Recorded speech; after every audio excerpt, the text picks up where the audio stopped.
Subukan mo lang. Kahit nakahuli-huli ang patak ng dugo mo, ay hindi ko titigilang ubusin kapag may nangyari hindi maganda sa anak ko. Ani Rosalie na binugo ang babae bago sila lumayong mag-ina. Labis ang pangamba niya. Kailangan na talaga nilang bumalik sa ibang bansa. Sana ay nakabuo na sila ni Lucif. Napakailap ng katahimikan sa buhay niya. May banta na sa buhay ni Zara. Kinilabutan siya sa maaring mangyari. Baka maging kriminal siya kapag nagkataon. Humabol si Angela. Huwag mo sabihin hindi kita binalaan. Binabalaan din kita. Alam kong hindi ikaw nagligtas kay Lucif sa sunog. Kilala ko kung sino.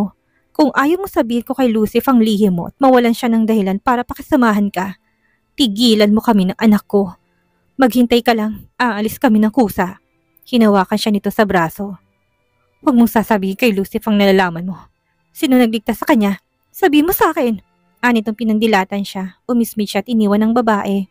Bumalik na sila sa villa. Gusto niyang pumasok ulit ng sasakyan nang makita si Doña Lunila na nakaupo sa mahabang sofa. Anak, maglaro ka na muna, aniya kay Zara. Lumapit sa mga laruan at nagumpisang libangin ang sarili. Ano pong kailangan niyo? Bungad niya sa Doña. Heto na yatang gasgas sa eksena sa pelikula na mag-o-offer ng 10 milyon ang mayamang ina ng bidang lalaki upang layuan ang kanyang anak. Sinong ama ng anak mo? Diretsang tanong nito. Hindi po si Lucif ang ama. Huwag po kayong mag-alala. Walang gatulang pagkakasabi niya para convincing. Kahit hindi pa DNA test, alam kong anak ni Lucif ang bata. Magkamukhang mata nila. Ano po ang pakay ninyo sa pakikipag-usap sa akin? Sa pagkakaalam ko po, hindi tayo close. Ani ang inibang usapan at pilit na pinapakalma ang boses. Lumayo kayo mag-ina.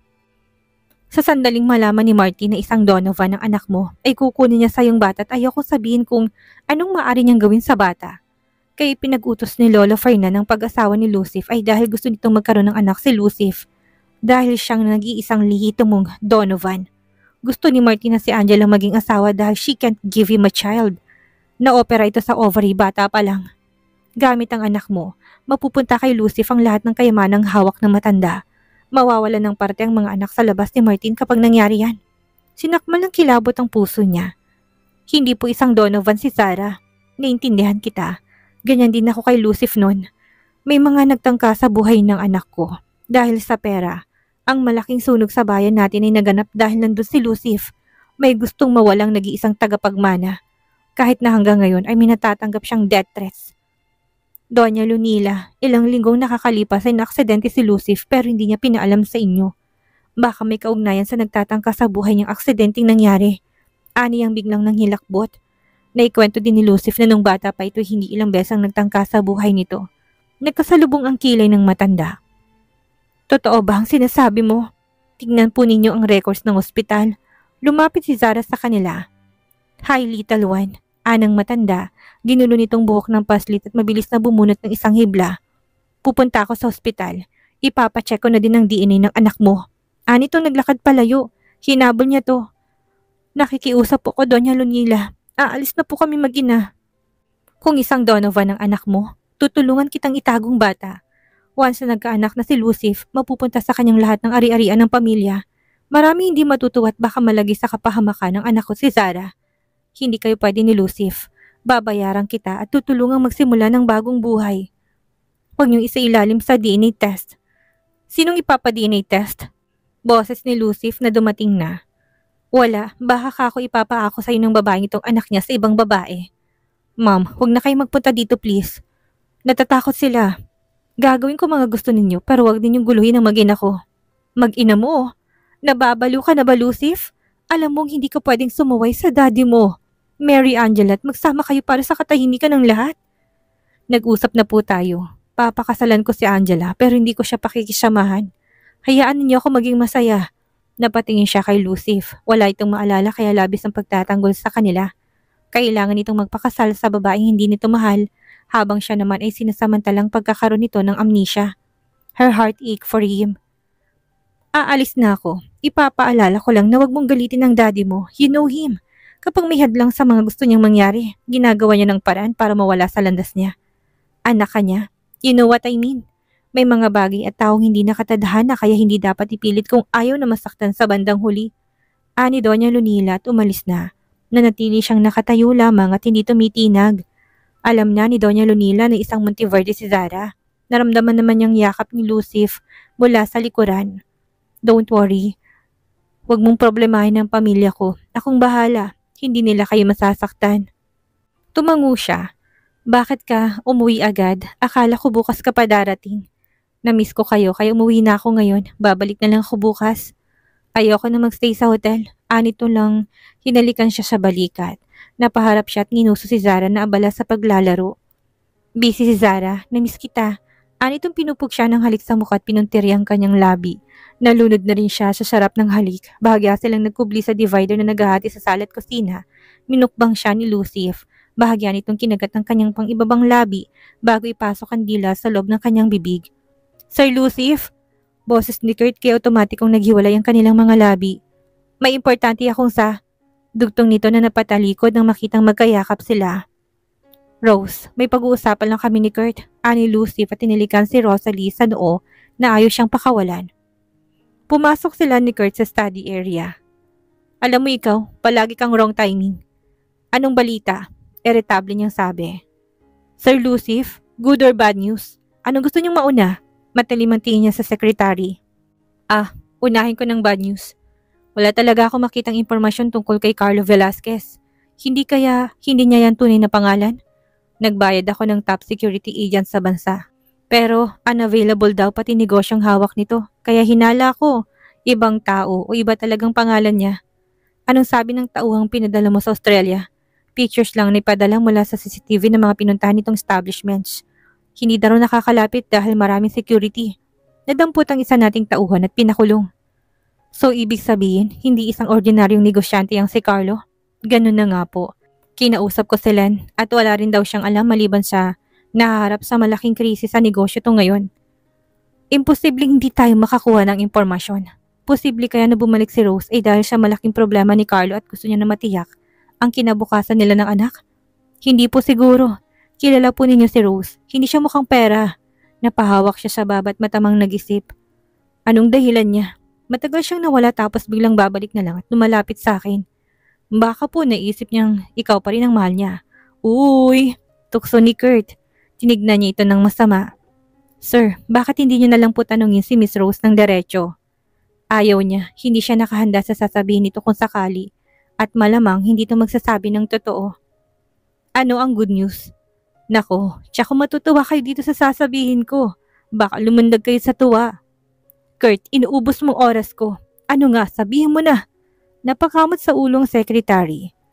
Hindi kasal si na Miss Rose at Carlos Australia. Ngayon hindi natin alam kung nagpakasal sila sa ibang bansa. Sigurado ka? Napatingin siyang bigla kay Kurt. Tila anghel ito ng mga oras na yon. Yes po. Hindi naging magandang trato ni Carlo kay Rose? Nakatira sila sa isang malaking bahay na may napakataas na bakod. Kaya kahit kapitbahay, hindi sila nakikita. Idagdag pa na konti lang ang bahay sa compound nilang pagmayaman. Ano kayang tinatago ng Carlo na yan? But anyway, ang importante hindi sila kasal. Napakagandang balita niyan. Ngunit subalit datapwat, ikaw naman pong ikakasal within 2 weeks from now on. Nakita niyo na po ba ang invitation? Wala akong planong magpakasal, kaso mukhang wala akong pagpipilian kung hindi ang sumunod. Baka pag-initan nilang mag-ina. Kaso, papayag po ba si Miss Rose na lalabas siyang other woman? At mas lalo si Angela, papayag ba ito na may kahati sa atensyon niyo? Ang hirap ng sitwasyon mo, sir. So complicated, daig mo pang bida sa teleserye. Kung minsan nga, gusto ko nalang takasan ng lahat at mamuhay sa malayong lugar kasama si Rose. Kaya ko namang magsimulang muli. Sir, isama mo ko dyan. Biro ni Kurt. Ayoko, abala ka palagi. Pero seryoso, bilyonaryo nga ako. Maraming pera pero hindi naman masaya. Walang katahimikan. Aniyang naiiling na lamang. Ngunit may obligasyon ka po sa pamilya mo bilang isang Donovan na hindi mo maaring talikuran. Bakit po hindi niyo kausapin si Lola Fernan? Paborito naman kayong apo. Paborito ako ng apo pero hindi paboritong anak. Napabuntong hininga na lamang siya. Si Elvis ang paborito ng ama at ang isa pang bastardong hindi niya kilala. Tinawagan ni Rosalie si Carlo. Hello, kamusta ka na? Bungad niya. Ikaw ang kumusta? Kayo ni Sarah. Ano nangyari sa'yo? Uuwi ako ng bansa para kunin kayo at ibalik dito. Malumani na sabi ni Carlo sa kabilang linya. Huwag kang mag-alala. I'm okay. Unahin mong mga dapat mong asikasuhin dyan. Rose, baka hindi ka na bumalik dito.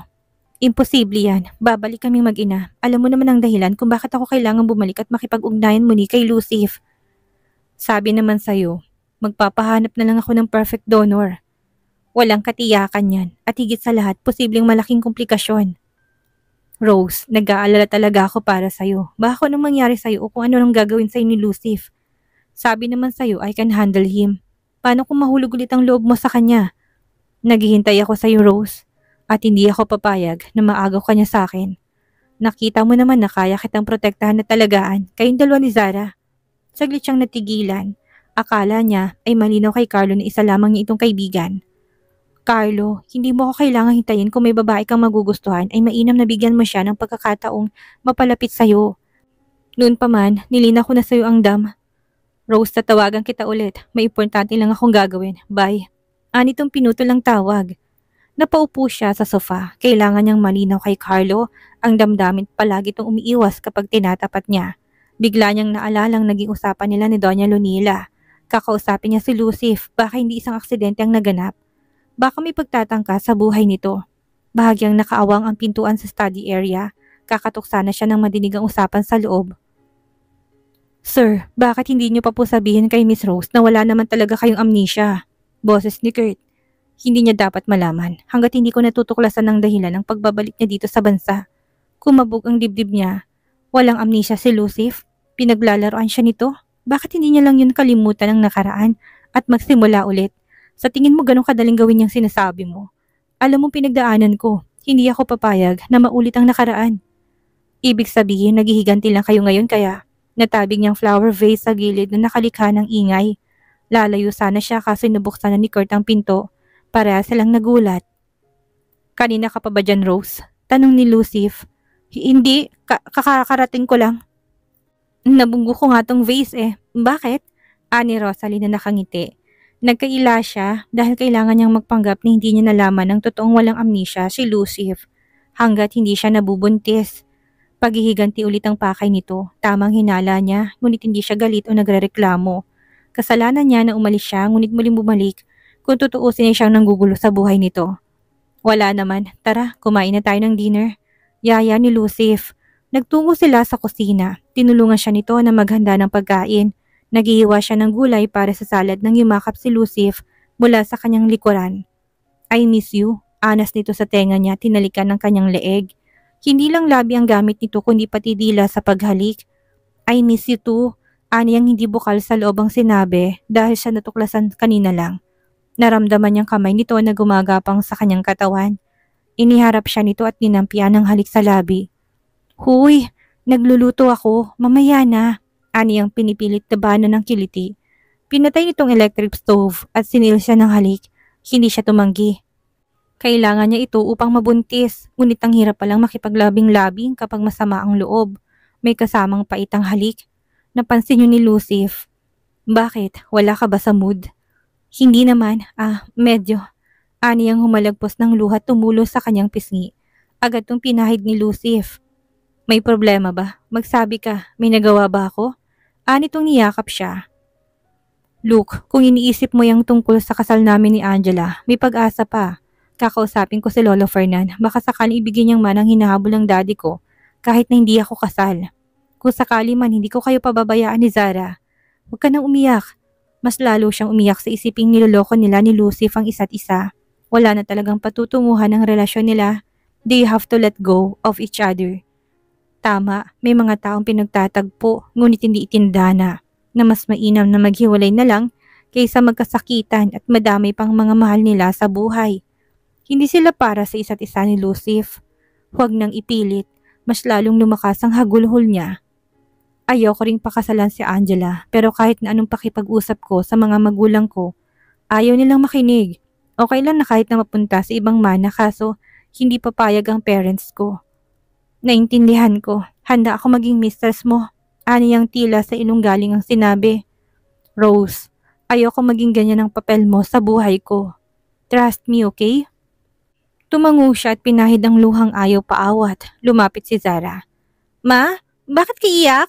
Anitong nasa mukhang pag-aalala. Anak, wala. Naghihiwa lang kasi ako ng sibuyas.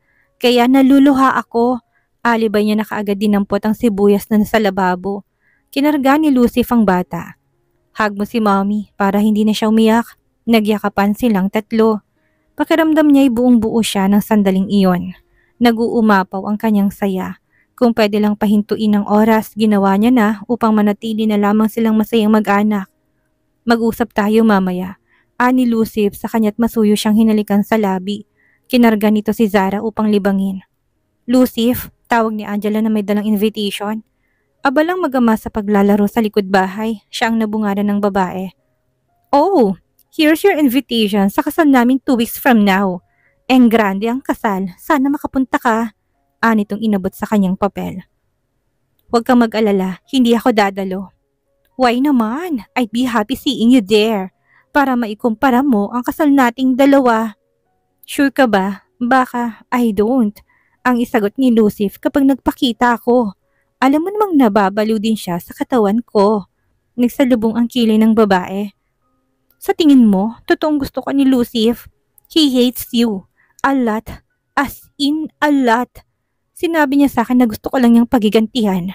Nandidiri siya sa'yo. Alam ko at hindi mo kailangan sabihin. But guess what? I don't care. May sarili akong plano. Huwag mo kong pakialaman at hindi kita papakialaman. Wow, ang tapang. Mukhang may pinagmamalaki ka. Sino? Yung asawa mo sa ibang bansa na hinahayaan kang manlalaki dito. Kilala mo ba siya? Kabahan ka na. Pinaimbestigahan ko siya. Wala akong makita. It means may tinatagong asawa mo. Ikaw lang naman ang maraming tinatago, pero ang katotohanan naman ilalabas kahit na anong itago mo. Bigla siyang kinabahan at napausal ng dasal na sana ang lihim niya'y manatiling lihim. Walang dapat makaalam na isang Donovan si Sarah. Akmang susugurin siya ni Angela ngunit nahawakan ito ni Lucif. Bakit ka nandito? Hindi ba't sinabihan na kita na huwag kang magpapakita dito? Kung may kailangan ka, tumawag ka na lang. Lucif, binili mo ako ng bahay na mas maganda dito kaso madalang ka namang magpunta. Hindi mo sinasagot ang tawag ko. Hinila ni Lucif si Angela sa garden. Nakita niyang umiiyak ang babae. Maya-maya umalis ang mga to sakay ng kotse. Hinatid na lamang niya ng tanaw ang mga ito. Gabi na ay wala pa si Lucif. Kinuha niya ang cellphone, nag-chat siya. Ngunit binura din niya. Ikakasal ng dalawa, wala siyang karapatan. Nakadinig siya ng tunog ng kotse. Nagmamadali siyang bumaba upang salubungin si Lucif. Iba ang gamit itong kotse. Inaninag niyang lalaking bumaba ng sasakyan. Si Carlo, tila siya tinulos sa kinatatayuan. Rose, anitong niyakap siya. Carlo, anong ginagawa mo dito? Alam kong busy ka, ani ang nagsimula ng pagpawisan ng malapot. Tara na, sinusundo ko kayo ni Zara. Bumalik na tayo sa Australia. Carlo, maghanap ka ng hotel na matutuluyan ngayong gabi at bukas tayo mag-usap. Hindi ako aalis dito nang hindi kayo kasama. Iharap mo sa akin ng Lucif na yan at kakausapin ko. Carlo, please, nakikiusap ako sa'yo. Natanong niyang parating ang sasakyan ni Lucif. Lagot na. Agad tong bumaba at lumapit sa kanila ni Carlo. Rose, anong ibig sabihin nito? Ani Lucif na masamang tingin sa lalaki na kahawak sa braso niya. Bitawan mo si Rose. Ani Lucif na hinila si Rosalie ngunit hindi siya pinakawalan ni Carlo. Literal na pinag-aagawan siya ng dalawang lalaki. Rose, sumama ka sa akin at ilalayo kita sa lalaking ito. Gago ka ba? Si Rose ang lumapit sa akin. Bumalik siya ng kusa at maayos na kami. Huwag mo kaming guluhin. Bulyaw ni Lucif na matigas ang muka. She's my wife. Hila ni Carlo sa kanya. For the first time, nakita niyang magalit to. Tila ito torong manunuwag. You're not married. Let her decide. Natulik siya sa nadinig. Alam ni Lucif na hindi sila kasal. Napatingin sa kanyang dalawang lalaki. Bumaha ng kalituhan ng kanyang isip. Alam ng puso niya kung sinong dapat piliin, ngunit tumututol ang isip niya. Carlo, umalis ka na. Mag-usap tayo bukas. Ani ang nanginginig ang labi. Hindi ako aalis dito nang hindi kayo kasama ni Sarah. Rose, mapanganib ang lalaking to. Ani Carlo na pilit siyang sinasakay sa kotse. Inundayan ito ng suntok ni Lucif at gumanti si Carlo. Ang mga suntok at sipa ay tumama sa katawan ng bawat isa. Habang siya'y natutulala, hindi alam kung paano harapin ang sitwasyon. Napasigaw siya na magpambuno ang dalawa. Ilang beses pang nagpalitan ng sipa at tadyak ang mga ito. Gago ka, hindi ko hayaan na muling mawala sa akin si Rose. Umalis ka na. Dadaan ka na muna sa ibabo ng bangkay ko. bago mo bawi ang mag-ina ko, ani Lucif na namumulang muka. Mas gago ka, babawiin ko mag-ina ko, pamilya ko sila, ani Carlo na tila wala ng kontrol sa sarili. Tama na, ani ang hinila si Lucif, umawat na din si Kurt at ibang security na lalong nagkagulo dahil may bodyguards din si Carlo na dumating. Tumigil saglit sina Lucif at Carlo, pareho humihingal at puno ng galit sa kanilang mga mata. Ang mga bodyguards ay nanatiling alerto, naghihintay ng utos at sumenyas ng mga among hudyat upang ituloy ang away. Nagkaroon ng rambulan. Tanging sigaw ang nagawa niya, nakadinig sila ng wangwang ng pulis saka lamang nagsitigil ang mga nag-aaway at nagpulasan. Hindi pa tayo tapos. Rose, babalikan kita. Alam kong tinatakot ka ng lalaking yan. Pinasok siya ni Lucif sa villa. Walang nagawa si Carlo dahil mas madaming tauhan itong nakapalibot. Tahimik siyang kumuha ng first aid kit upang gamutin ang sugat nito. Nakaupo ito sa dilim at mabalasik ang anyo. Binuksan niya ang ilaw. Lilinisin at gamutin natin ang sugat mo. You're not leaving me, Rose. Huwag mo kong iwan. Niyakap siya nito. Saglit siyang natigilan. Nandito ako. Hindi ako aalis. Mahina niyang sabi. Bakit ibang nararamdaman ko? Bakit naisip ko na aalis ka ulit kagaya nun? Huwag kang mag-isip ng kung ano. Kahit naman umalis ako, bumabalik pa rin ako sa'yo. Ani ang ngumiti upang gumaan ang damdamin ng kaharap. Pinaupo niya si Lucif at sinimulang linisin ang sugat sa mukha nito. Namayani ang katahimikan. Ginagap nitong kanyang kamay at dinala sa labi. Rose, may aaminin ako sa'yo. Napatigil siya sa ginagawa. Umupo siya sa tabi ng lalaki. Naghihintay siya sa anumang sasabihin nito. Wala akong amnesia. Naalala ko lahat. Hindi ko lang kagad matanggap ang pagbabalik mo at ang kagustuhan kong makasama ka ulit kaya nagsinungaling ako. Blankong kanyang ekspresyon. Kung wala kang amnesia, anong ibig sabihin ng pinapakita mo kabutihan sa akin? Sa amin ni Zara. Alam kong dapat akong magalit sa'yo pero hindi ko magawa, lalo nang lumapit ka sa akin. Mas lamang ang gusto ko kayong makasama. Huwag mo kong iwan.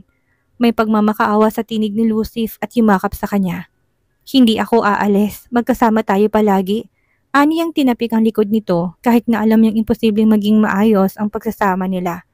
Gusto niyang manatili at magkasama na lamang sana sila, ngunit paanong pamilya nitong tutol sa kanilang relasyon? Ikakasal na din ito kay Angela. Umuuga ang balikat ni Lucif, saka lamang niya napansin na lumuluha na ito. Hinagod niyang likod nito. Rose, kanina sobra ako natakot. Akala ko sasama ka kay Carlo.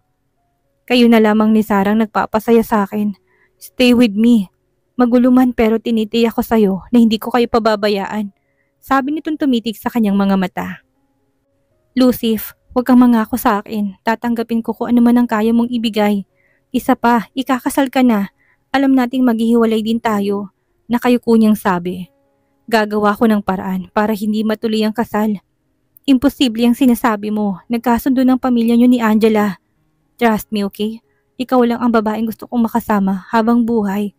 Tumango siya at niyakap ng mahigpit si Lucif. Isang yakap na labis ang higpit na tila ba ayaw na nilang pakawalan ang isa't isa. Kung hanggang kailan, hindi niya alam, pero gusto niyang lumaban. Rose, huwag mo kong iiwan. Huwag kang sasama sa lalaking yun. Kumalas sa pagkakayakap si Lucif at tinalikan siya sa noo.